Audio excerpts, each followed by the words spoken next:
हे दोस्तों, फिर से जय Yeshu, praise the Lord, hallelujah. तो दोस्तों, रोज की तरह आज भी आप सभी जनों को दिल से स्वागत करता हूं और एक नई वीडियो में। तो दोस्तों, आज के ये दिन हम प्रभु को सारे दिल से धन्यवाद देंगे, क्योंकि आज प्रभु ने हमें ये नया दिन दिया है, ये नया सांस से हमें दिया है। आज हमें प्रभु को धन्यवाद देना है, क्योंकि आज हम ये दृष्टि जो हम देख रहे हैं, ये प्रभु का अनुग्रह है। हालेलुया। आज प्रभु ने हमें ये नया जीवन दिया है और हमें प्रभु को धन्यवाद देना है। हालेलुया। आज प्रभु का वचन कहता है, आज संत मरकुस अध्याय 1 पर संख्या 15 में अगर आप लोग पढ़ते हैं तो उस जगह में प्रभु ने कहा है, समय पूरा हो चुका है, स्वर्ग राज्य निकट आ गया है, पछतावा करो और सुसमाचार में विश्वास करो। तो मेरे प्यारे भाई बहन, मैं आप लोगों को ये बोलना चाहता हूँ कि प्रभु का दिन बहुत ही नज़दीक है, प्रभु का दिन बहुत ही नज़दीक आ गया है।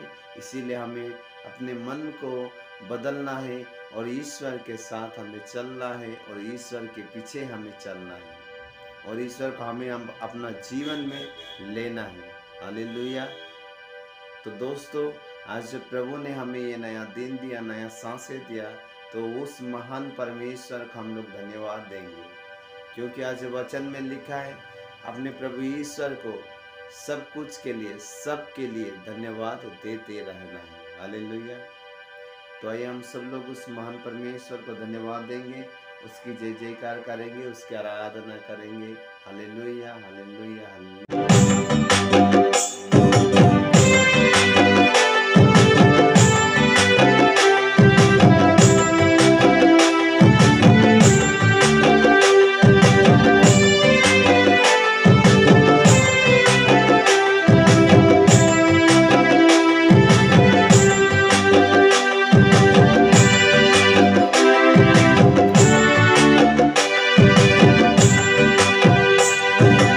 प्रभु के दिन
धन्यवाद। Praise the lord, God bless you.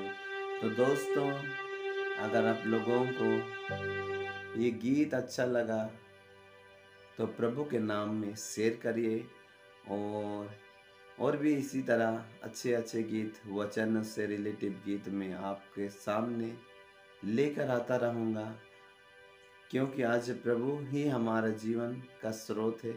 आज हमें उसी का गीत गाना है, नहीं कि संसारिक गीत। हालेलुया। संसारिक गीत गाने से हमें आशीष नहीं मिलता। तो इसीलिए दोस्तों, प्रभु के नाम में गीत गाते रहिए और उसका नाम ऊंचा उठाइए, और प्रभु आपको ऊंचा उठाते रहेगा। हालेलुया। तो दोस्तों, अगर आप लोगों को ये गीत अच्छा लगा तो लाइक करिए, कमेंट करिए और शेयर करिए। और जय Yeshu, praise the lord, God bless you.